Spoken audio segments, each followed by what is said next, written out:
대통령의 비상계엄 말 한마디에 무려 144조 원이 날아갔습니다.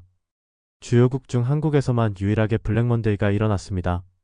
윤석열 대통령 탄핵 불발 소식에 어제 장 시작하자마자 코스피 코스닥 지수가 폭락하고 환율은 급등했습니다. 코스피는 2.78% 급락하며 2360으로 장을 마감하며 13개월 만에 최저치를 경신했습니다. 개인들이 무려 8,900억 원을 팔며 패닉세를 주도했습니다. 10년 전 코스피 지수가 2000 정도였는데 현재 2361입니다. 10년 전 투자 시 수익률이 고작 15%밖에 안 됩니다. 정말 처참합니다.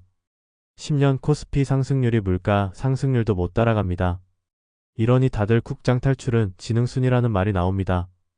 코스닥 지수는 장 시작부터 급락하더니 5.19% 폭락하며 627로 장을 마감했습니다.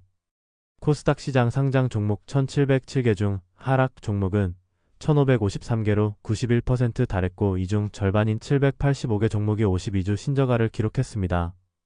코스닥도 개인이 3110억 원을 매도했습니다. 2020년 4월 이후 4년 8개월 만에 최저치를 기록했습니다. 코스닥 지수도 10년 차트를 보면 코로나 최고점 대비 41% 하락하며 코로나 이후 상승폭을 모두 반납했습니다.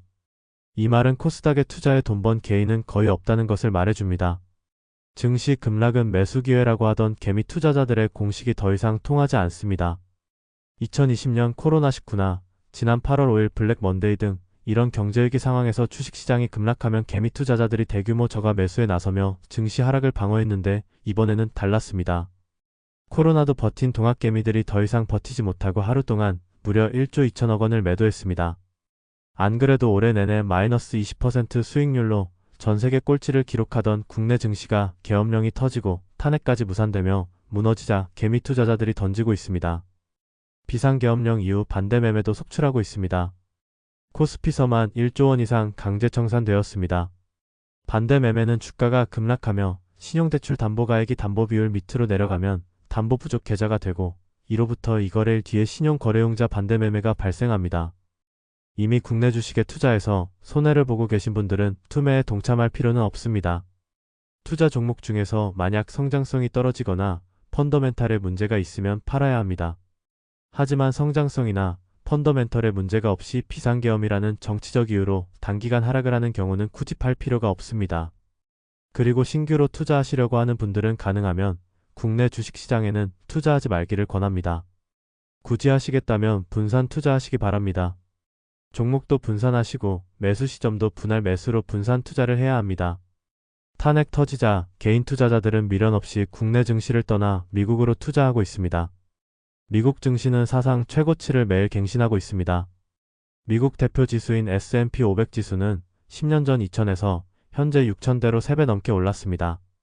나스닥 지수는 10년 전 5000대에서 현재 2만대로 4배 넘게 올랐습니다. 미국 증시에 투자한 투자자들은 과거 10년 동안 평균 3, 4배 수익을 얻었습니다.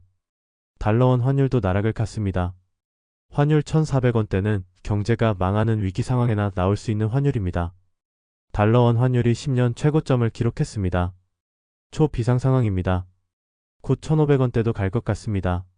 왜 수년째 1,300원대 고환율이 유지가 될까요? 이는 우리 경제 상황과 밀접하게 연결되어 있습니다. 미국 금리가 한국보다 높아 외국인 투자자들이 달러 자산에 투자하기 때문에 달러의 가치가 상승하게 됩니다.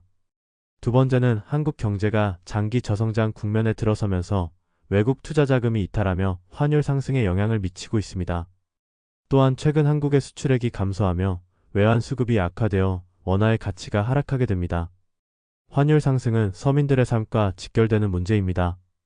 우리나라의 경우 식품 원재료 수입 비중이 높아 환율 상승이 곧 식품 물가 상승으로 이어집니다. 지난달 세계 식량 가격 지수가 19개월 만에 최고 수준을 기록했습니다. 비상계엄 사태 이후 원화값이 급락하며 먹거리 물가에 비상이 걸렸습니다.